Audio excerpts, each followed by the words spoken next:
Hello, welcome to the next video, the Stagnant reality discussion.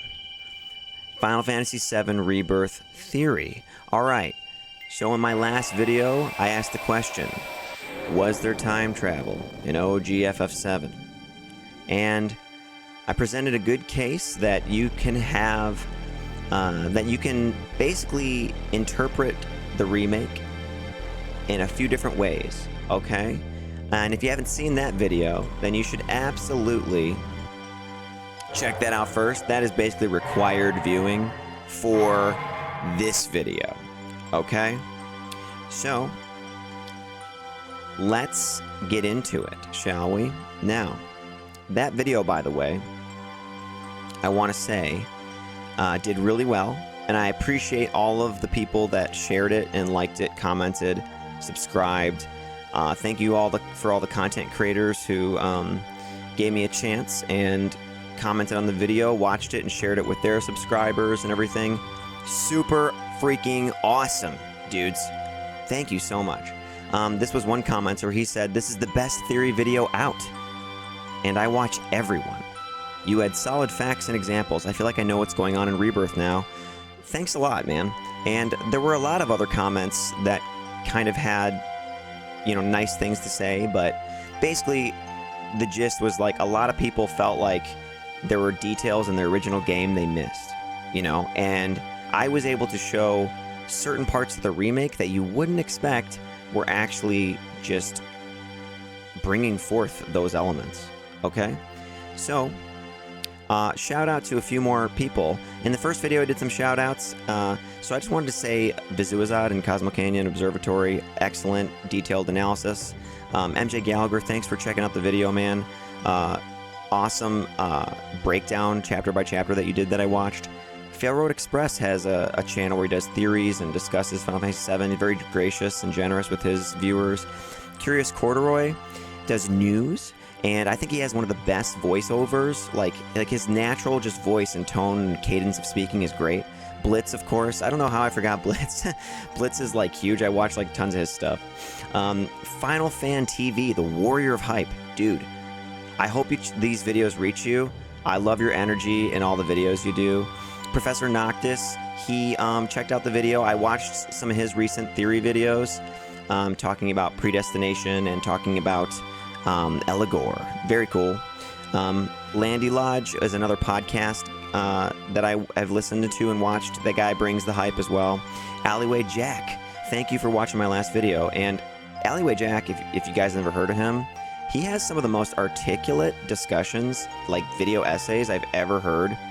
And he has a very smooth, gentle, pleasing voice. It's just naturally nice to listen to, and he's so smart. Okay, check him out. And the Eggplant Knight, thanks for checking out my video, man. You left a very detailed comment, and I watched your theory videos, and I think they're really great, especially the stuff you said about Cloud's persona and how you compared that to the memory of the planet. I think that's great. I actually said the same thing in my theory video. So, yeah, we're on the same page, okay? Massive spoilers ahead, of course. So you've been warned. 3, 2, 1, let's go. Stagnant reality. So what about it? I brought this up in the last video, you know, and it's like, why the stagnant reality? You know, like how did I get to that, and why is that relevant? Well, I think because this concept affects the world, it affects the characters, and it ties directly into Sephiroth's endgame. And so I think everything that Sephiroth is trying to do, whether the game is a sequel or a reimagination, which I said in the first video, I tend to believe it's not a sequel, actually. But even if it's either, it doesn't matter, okay? You still need something like this to explain why you would need an alternate reality or timeline or whatever, like Zack's world, okay? And how you would fit that into Meteor, right? How you would fit that into Sephiroth saying, "And I will not end," you know? you kind of need something like this, I think, right? And so let's dive into it a little bit more.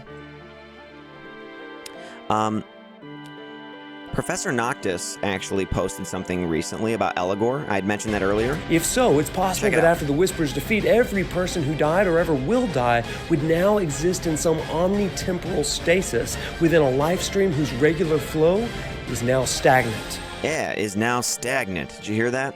So this idea, I don't know if Professor Noctis, you came up with this, on your own as well, and we both just kind of merged timelines, right? No, we both just kind of came to this conclusion at the same time, or if you had watched my video and then decided, hey, that's a good way of that's a good word for what we think is happening here. Anyway, liked your video on that, by the way, guys. Check that out if you can, if you want. Anyway, so this idea, this stagnant reality, is like, I think it's really kind of hooking in to some people, and it kind of makes sense to them. Subtext also said in my video that he thought he really liked that idea. So let me just recap a little bit some of the ideas that we went over in the first video. Sephiroth and Bugenhagen tell us the same story. Okay? That is something that people did not catch, right? Everyone thought, oh, this Destiny stuff and Sephiroth's being all like lofty and talking about the planet and like, and it's like, actually, dude, I showed in the other video that this is in the original game. It's just not where you thought it was. The Time Guardian has not been in the conversation. I was very surprised by this. I've thought about this for a long time, like years, and I never saw a theory video on it. Remake, adding Fate and Destiny is actually more grounded in the OG than most people realize. I also showed that in my video. I also showed how Sephiroth will achieve his endgame is exposited on us like an info dump in the OG, right? So in the OG at the Temple of the Ancients, it's just like exposition dump, Sephiroth's plan. It's not shown to us. It just kind of tells us he's going to create the future, he's going to become a god, like all this stuff, right? And then I wrote on here, therefore Zack. So I think Zack is going to be pivotal to explaining, how Sephiroth's going to achieve this with his reality or whatever's going on there, right? Remake could be a sequel, or it could actually be a remake that wants to take into account all the compilation. Could be either, with the evidence and open for interpretation. Yeah, I think that I showed in my last video that whether or not you believe it's a sequel or a remake, I think there's precedence in the OG for both, and both can kind of make sense right now. There are some developer interviews and stuff, though, that, it really doesn't seem like they think they're making a sequel. So, but I understand that argument, like if you have the OG timeline and people say that's the bad ending, I think there's a bit more nuance to it, all right? But anyway, if you think that and the characters are aware of it, then it kind of means sequel, right? Maybe, but we'll see. The other thing I said was the stagnant reality is a way of explaining how Sephiroth will create the future and not end, right? So I went through a lot of those things in the first video. Okay, so there's the recap for you, just real quick to give you a refresher. So, a commenter said, I'm kind of speechless here. This is one of the most well-crafted, well-researched theory videos out there. Thanks. Very impressive. I'm kind of on board here and cannot wait to see what happens in Rebirth. The only question I have is, what is Zack's importance to the story with this theory? If Sephiroth really wants to create a reality where he would rule over all, basically. So that's great. He says, what is Zack's importance then? What's the point of bringing Zack over here? So, first of all, let's just say, I don't think there is a better character to use to unfold the mystery of this reality than someone who should be dead. The intrigue is massive, right? It's so great. So, and it's got to be Zack, too, because you could be like, well, Biggs is there, too. Like, he's supposed to be dead, right? Yeah, but Zack is so integral to our main cast that it's just, like... I mean, you've seen. We haven't stopped talking about it for, like, almost 4 years. So, whether you like it or not, it works in that now even people who are like, you know what, I don't like that, I'm not so sure about that, but I'll be honest... I want to really know what's going on here, So we'll see, right? But we also don't know who or what is responsible for him being here, right? Is it Aerith? Is it Sephiroth? Is it Chance or something? So let's go through some of those possibilities, right? Aerith's wild card. All right, let's check this out. Embrace your dreams. And whatever happens, protect your honor. As a soldier! Come and get it! Okay. And there's Aerith. See that? So when that scene started, you heard the cries of the planet, and it swoops into Cloud. But then when we see Zack and he goes to attack, it swoops out of Aerith.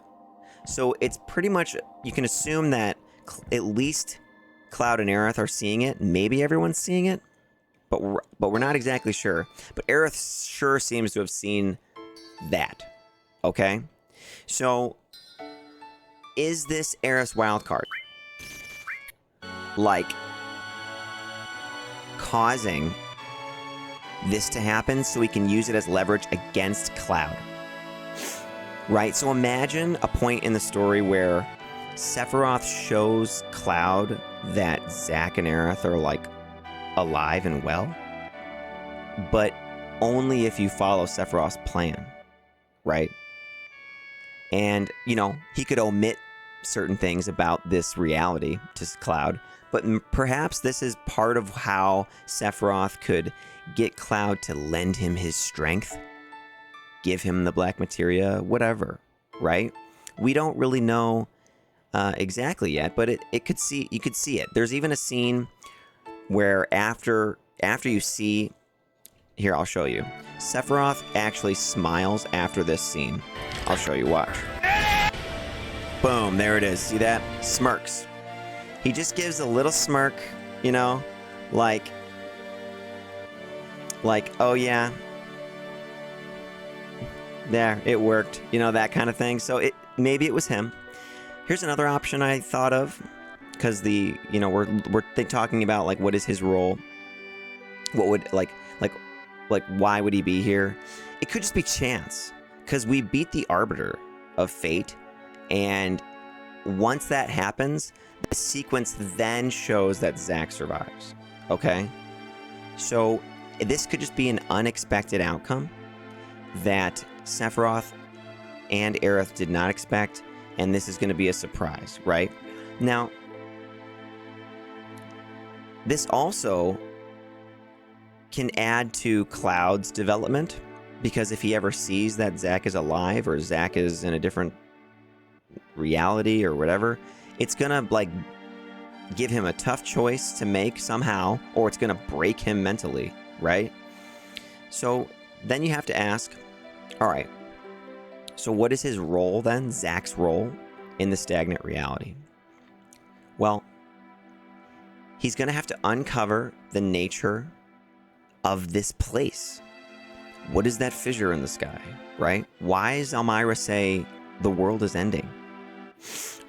He even says in one of the trailers, what happened in this place, right? So he's gonna try to figure out what's going on there. And that's gonna be an interesting mystery. Why is Aerith asleep? What happens if she dies in the stagnant reality? That could be massive. Remember Marlene, when she wakes up, a scary man is going to kill her. If this is what I propose, and it's a stagnant reality, and Aerith dies in it, I imagine that she cannot join the live stream. I imagine that she would either be absorbed into Sephiroth somehow, or she would just be annihilated. Just cease to exist. And that would really be the extinction of the ancients. And what do we do with Coma Cloud? There's another mystery right there. So Zack's role, then, is to uncover the mysteries and deepen them, honestly. But also, by doing so, will reveal some of Sephiroth's endgame. Okay? And like I said, there's no better person in intrigue than someone who should be dead to facilitate this. So, and I just have on the screen here these 3 points that I made in my first video for what Sephiroth I think needs to kind of do to achieve godhood, not ending, creating the future, all of that from the first video. He has to alter the memories of the planet, because that'll change the nature of the life stream. He has to create a stagnant reality that does not operate in the cycle of life, death, and rebirth. And then he has to destroy the reality that does. So, like, he'll still need Meteor, you know? So, and that's why it would make sense that if it's a sequel, he would still need Meteor to, like, garner that life energy, kill the reality that operates in the way nature intends. And if it's not a sequel, it's actually a remake, well, then it's just going to expand on what was told to us in the original game. Okay. Another commenter said, your list of parallels shows impressive levels of attention paid to the original's material. My only question is, what is the goal of the stagnant reality where fate is defeated? What does Sephiroth mean by wanting to become a god? His goals seem different than Genova. And so I did respond, and I'll flesh this out a little bit. I said I think the stagnant reality would tie into Sephiroth saying, but I will not end. He thinks the nature of the life stream is bullcrap, okay? That you shouldn't have to lose yourself to the flow of life, death, and rebirth, or be annihilated because Mako energy literally destroys the souls of people in the life stream. We know this because Bugenhagen explains it to us in his observatory in the original game. Becoming a god ties into the power necessary to actually create the future. Remember, he says that in the original. I showed it several times in my first video. So I think he has to become a god to actually really fully create the future. And on the screen, you can see a picture where it says, only to be reborn as a god, to rule over every soul, right? So let's check that scene out, okay? Alright.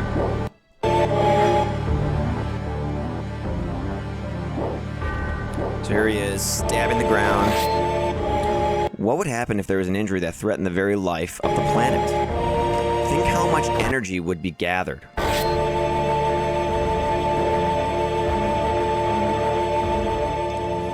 And at the center of that injury will be me. All that boundless energy will be mine. By merging with all the energy of the planet, I will become a new life form, a new existence. Melding with the planet, I will cease to exist as I am now, only to be reborn, rebirth, as a god to rule over every soul. An injury power enough to destroy the planet? Injure the planet? Behold that mural, the ultimate destructive magic.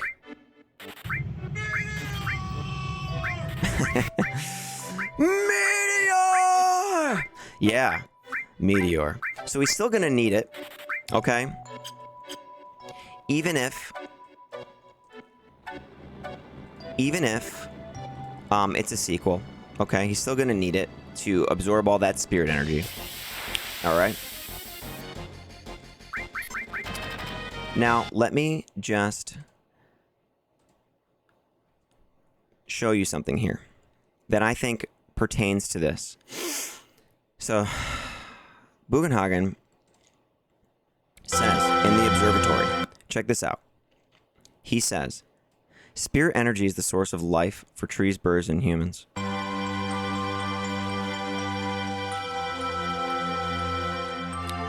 And not only living things, it makes it possible to form planets. Right? So, I think that this is kind of huge because what does Sephiroth want to do?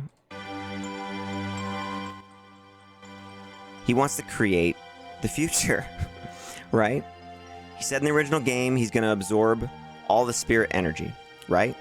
And in Remake, we see him and Cloud looking at the edge of creation and implying that we're going to, you know, create reality or something, right? So he wants to create another reality, a stagnant reality, okay? And then I think he also wants to absorb all that spirit energy to basically create his, like, a whole new planet, even. All right? And I think that all ties into his end game of living forever, being a god. Okay? So, you might ask, though, okay, but like, if he doesn't have the spirit energy, then how does he create the stagnant reality and everything? Well, like I said in my other video, I said that like that seems to be like the blossoming of it, you know? I don't think it's like fully intact and like done in that instant. So I think the power of Jenova's illusions are really important for this. So in this scene here that I have on the screen, this is when Sephiroth is recounting Nibelheim to Cloud, and he shows him the picture. He said, and Cloud says, even if I'm not in there, no worry. This is just an illusory world Sephiroth made up. Okay, so even without being a god or summoning Meteor, the original game shows us that Sephiroth could create entire convincing realities that are powerful enough to break Cloud's mind and interact with. Sephiroth walks over, picks up a picture, shows it to Cloud. It's like, you know, like they're interacting with this entire illusion, right? So perhaps this power can even trick the memory of the planet itself, and then this could tie into Sephiroth traveling the life stream, becoming a traveler of the life stream, going into the past, setting up these illusions that are so strong even the planet's memory is confused, you know? And this is what's changing events and affecting things. Okay? And so that could also be why the stagnant reality seems to be in effect already, is that it could just be a place like this even, but the memory of the planet is tricked so it's like more real than the illusion that we even see here. Do you get what I'm saying? But he would still need like all the spirit energy, you know, gathered from summoning Meteor and killing everything to eventually create like his own planet or his own actual reality and create the future. Okay? So, let me just recap one of my theories that I reiterated. So I at 3 places in my first video, I said what the theory was, and I do it in 3 different times. And this one, I just want to mention it again so that it can kind of sum up what I'm talking about. Altering the memory of the planet will corrupt the data of the life stream, allowing it to be influenced by Sephiroth, in the same way that altering the memories of Cloud changes his persona and corrupts him to the influence of Sephiroth. This will give Sephiroth the spiritual energy required to summon Meteor. He can achieve this by using the Time Guardian, perhaps, if that's, you know, if they're going to use that, as well as the illusionary power of Jenova to appear to those in the past and set things in motion to create the future. In order to not end, he has to have a stagnant reality that does not work in the cycle of life, death, and rebirth. Okay. Now, so the stagnant reality, right? Is there anything else we can draw from Zach's world here that maybe points to this concept that maybe we can draw from? And I wrote this question on here. What does the color scheme tell us? So if you look here, sorry, we have the singularity, and this is some kind of illusionary world of sorts, right? It's like in the life stream or something. But look at the color scheme, right? Everything is like green. The tornadoes are purple. The lightning is purple. And when we go inside and fight, look, there's green, there's yellow, there's blue coming off when it's copying things or whatever. And you know, you can see the colors of life stream energy, Jenova energy, Sephiroth energy, right? There's all these different colors that kind of tell you that this is some kind of life stream stuff happening right here. Okay? All right, so here's another one. Shit. Right there. You see that? There. We've got... Look at the particles are green and purple, blue, yellow, right? Okay. So you see that. We've got all those colors happening. And now... And you can see on the pictures here, I've got the planet in Bugenhagen's observatory, and it has all the colors of the materia on it, basically. And this is signifying the life stream that floats on the planet and, you know, cycles around it. It's got blue, red, yellow, green, purple. Same with the Arbiter and the Whispers here. Blue, purple, red, yellow, green. Look at that. All the colors of the materia and everything. And then look at the picture I have up on the top left here, where this is... you know, most likely happening in Zach's reality, it seems like, and it's brown. The tornado's brown, you know? It's not like it was in the Singularity, right? So, I don't know, is that cluing us in on something about this place? There isn't all this life stream energy here? Stagnant? I don't know. What about the trailer? Let's get to work. Those destined model soldier for Rebirth do not fear. We can handle this. The unknown. I will reclaim. Okay, so those destined for Rebirth do not fear the unknown. It seems kind of meta, like it's talking to the fans, saying like, "Hey, for everyone who's going to play the game, who like, don't be afraid of the unknown. Don't be afraid of the direction we're going." Like, that's what it kind of sounds like to me. But then also, those destined for Rebirth do not fear the unknown could just be talking also about when you die in the cycle of life, death, and rebirth, you shouldn't fear, because that's the nature of things. That's how it's supposed to go. But what if you're not destined for rebirth?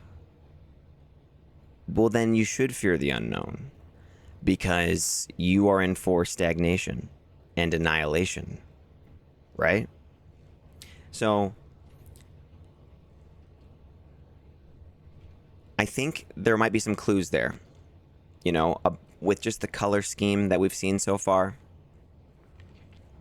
And I will get more into that as well soon. I'd like to draw your attention now to an interview with Katase. In the last video, I showed some parallels, some old ideas that got left out, you know? That was the cloak figures being initially Genova pieces with robes floating in the air at pivotal points of the story. Does that sound like something to you in Remake? Anyway, check this out. Here's the interviewer. He says, in an interview a few years ago, Nomura recalled a draft of the story where you had everybody but the 3 characters the player chooses for their party die when the cast parachutes into Midgar. Let me ask, if the game were like that, and it were you playing, which 3 characters would you have saved by having them in your party? Katase. I would pick Cloud, because he is the protagonist of the story. Vincent, because he was a character that I personally came up with and had a horror vibe that is quite rare in Final Fantasy games. And Yuffie, because she's so annoying, but so difficult to hate. So everyone dies except Cloud, Vincent, and Yuffie. Okay? Well, check this out. We're still here at the scene of this terrible disaster, caused by a massive tornado which swept through sectors 0, Barrett, 1, and 2. and Tifa. Amidst the wreckage of the expressway, search and rescue operations are And already Red in progress. And Aerith. Now look, I'm not saying that Aerith, they're all dead there, but I didn't see Cloud or Vincent or Yuffie. Okay? And now just another point that I'd like to show you, which is just kind of interesting here, is this. That's it! I'm taking you down! Watch Look who's in the car. Tifa, Aerith, Barrett, and Red 13, who we just saw were all on the stretchers. Watch this. Cloud takes up a helicopter, and he's like, whoops. Nice going, Cloud. You just killed all your friends. Except the Whispers saved them. You good? Somehow. Cloud, you okay? So now they're on our side. The Whispers intervene. it's kind of like, what do we make of that? Is that a callback to one of Katase's old ideas? He even says Nomura like didn't forget that. You know? It's like Nomura's like, oh, I remember you wanted to kill everybody, you know? So that's kind of interesting to me. And like it's kind of mind-boggling though a little bit, because without the Whispers, they would have died in that helicopter crash that crashed into their car. But without the Whispers, Cloud wouldn't have necessarily been there to have sliced the helicopter to begin with. So then you're left being like, wait a second, is that what the other timeline's supposed to be then? It's supposed to be like, what if Cloud didn't join them? Then this is the outcome and all that. It gets confusing, doesn't it? I'm hoping that they've accounted for all this, right? But depending on where you go with your theory, it could actually be accounted for. And hopefully I'll be able to get into that at a later time. So in the same interview then, talking about Easter eggs and callbacks and old ideas, in the same interview, the interviewer says, I'm wondering if you'd be willing to solve an age-old mystery. If you follow certain side quests, you can get the key to re-enter Midgar in the late game.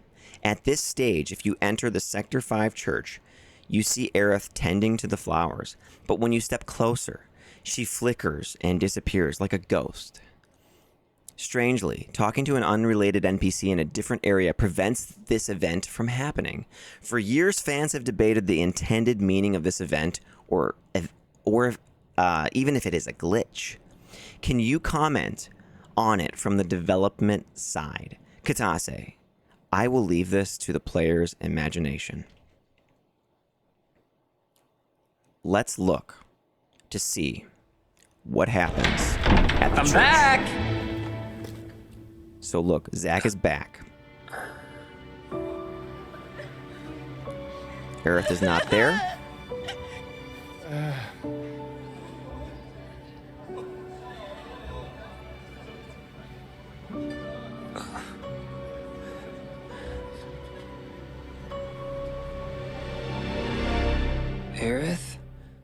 Aerith? Right? That's exactly what happened to us when we went back to Midgar. And we found this glitch. Right? Check it out, guys. We walked in and we saw Aerith tending the flowers. And we thought, Aerith? We thought the same thing, right? But then you step forward and she's a ghost. She's gone. Right? So, and if you talk to her, if you talk to that little girl, she says, hey, where's the flower lady? So she sees that ghost of Aerith, right? And it's also interesting with Cloud here now, so with Cloud here now, you walk in the church and there she is, kneeling down, tending to the flowers, It's kind of reminiscent of that as well. And also the first time you meet her, but just saying, kind of worth noting. So, that is all really interesting to me. So interesting that I decided to take a much closer look at this. And I have 3 images on the screen. Do you notice anything? What what is different or the same, you know? And if you're thinking like, well, the cross is missing in the picture with Cloud. Yeah, that's not what I'm getting at. Do you see it?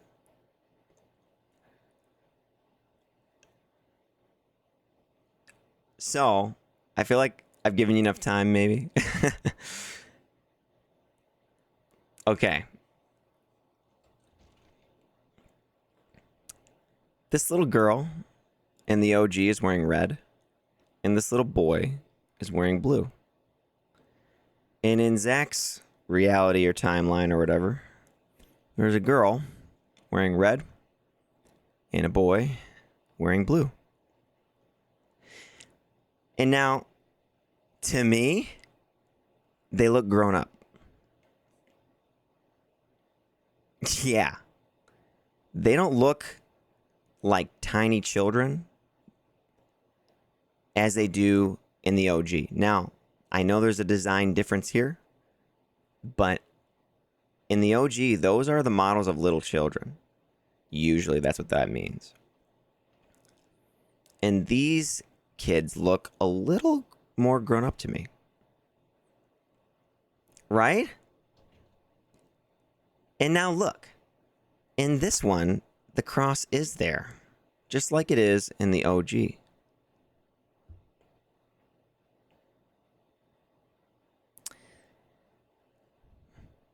Kind of interesting. So, in the OG, we walk up, we see Aerith, and we're like, oh, Aerith. But then she's a ghost. And then Zach walks into the church. He's back to the church, right? And he sees the two kids as well.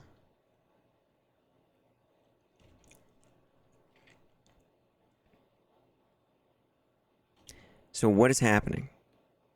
Am I onto something here? An entity from a future timeline that has manifested in the present day. It fights with a sword to protect the future that gave shape to it.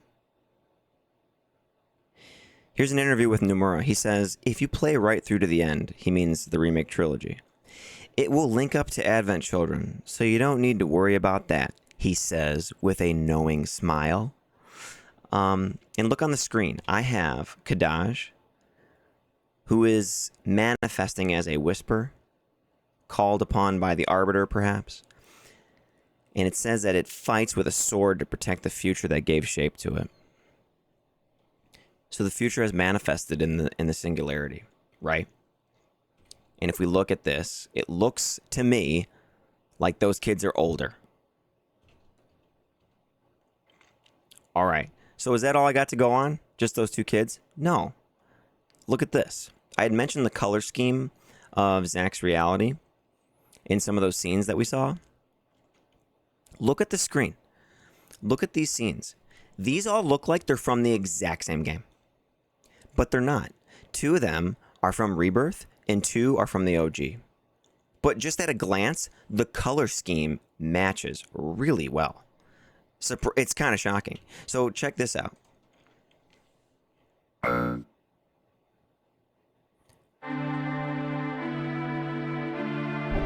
Weapons attacking. Run for your lives. Run for your lives.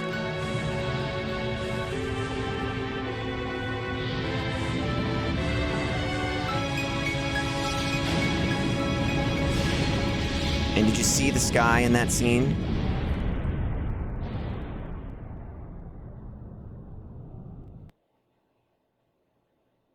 All right. It was all brown, right? Look at the tornado scene with Zach's reality. It's all brown.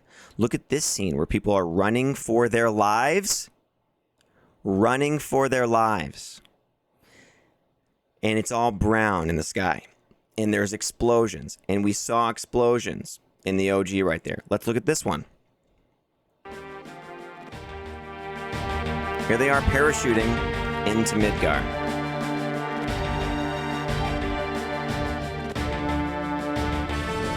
Look at the scene. Look at how brown the sky looks. The weapons are summoned at this point, you know, because Meteor is out. Here they go. They're going down, parachuting in. This is where Katase thought everyone should die, apparently, except the 3 that you choose.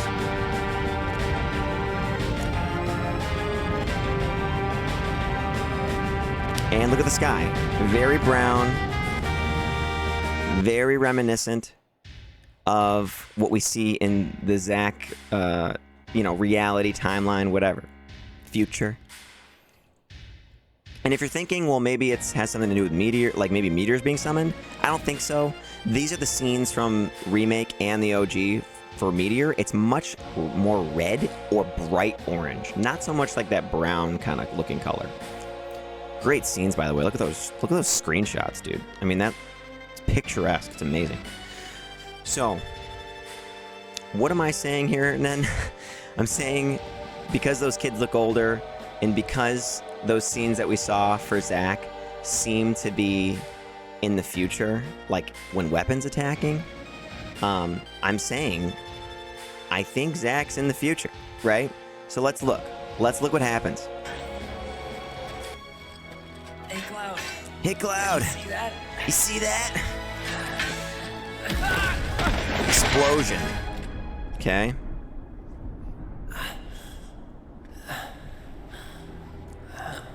Bright light.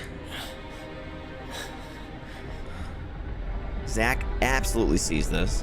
It goes over all of Midgar and the outskirts of Midgar. Watch the particles. There's whispers on the outskirts. See them? They kind of fade, diminish. The particles go everywhere. And they start raining down on Zack. Okay?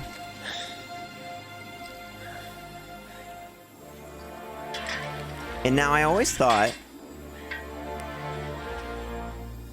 that part was like, oh, Zack doesn't know he's dead. You know, like, he's like, oh, hey, like, I guess that's all of them. Cloud, you see that? And it's like, he doesn't know he's dead. I don't think that anymore, but, like, that's what I always thought was going on there.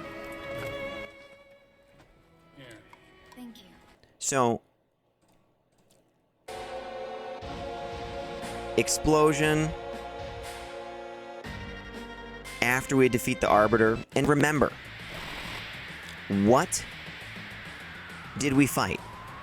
We fought entities from a future timeline that were manifesting in the present day. Okay? And they were fighting to protect the future that gave shape to them. Okay? So let's take a look. Let's take a look at some footage here. What was that explosion? All right? What was that explosion? Okay. This is before we defeat Sephiroth, and he's smiling at us. You know, this is before that happens. And Sephiroth is absorbing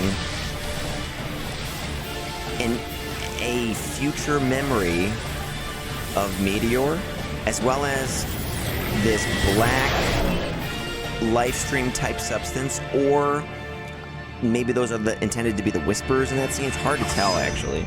Anyway, he absorbs them, right? Sephiroth absorbs all of them. And then what do? We go up.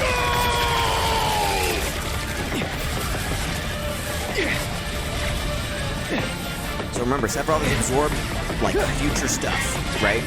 He's full of the future right now, okay?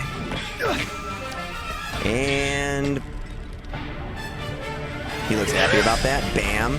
Now watch, the whispers come out, they compress down, and then they just shoot the future all over the damn place. Okay? Yeah. Alright. So. And what did Zack see? An explosion, right? And then it rains down all over. I think Zack gets sucked into the future, alright? So. I read you that description of Kadaj's whisper, how it says it's an entity from a future timeline that is manifested in the present day. It fights with a sword to protect the future that gave shape to it, right? And you can kind of assume that their defeat infers their annihilation. That's kind of what it seems like, because he's trying to protect the future that gave shape to him, right? But we defeated him. So it seems like that's kind of off the table. And so I wrote this up as a contrast to that description, but for Zack. Zack, a soldier from a past timeline that is manifested in the future. He fights with a sword to protect those that would face annihilation in the stagnant reality, where the cycle of life, death, and rebirth has been disrupted. So, and remember Sephiroth, and soon I will create the future. Remember, he said that in the OG. So, I think in the same way that future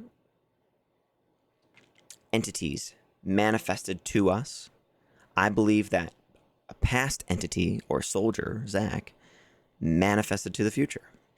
Okay? And remember, we went over why it could have happened. It could have been Aerith's doing, Sephiroth's doing, or it was by chance, right?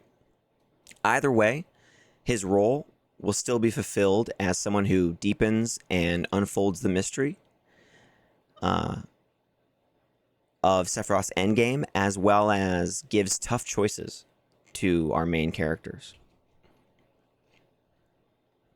So here's the theory. Zack is in the future.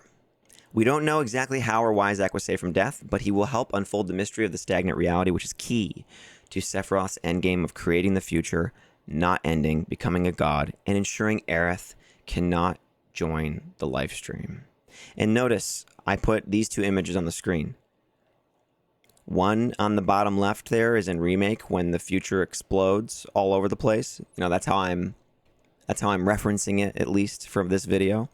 And the other one is in the end of the OG, fighting the savior, safer Sephiroth, right? Remember, Sephiroth says to Cloud, "You're too weak to save anyone, not even yourself." I think the stagnant reality is, going to be a way to prove to Cloud that Sephiroth's plan is actually a good plan to save everyone.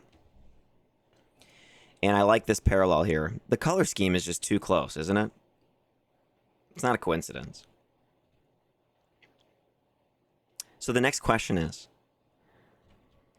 Aerith really from the future? And that's something we will dive into on the next video.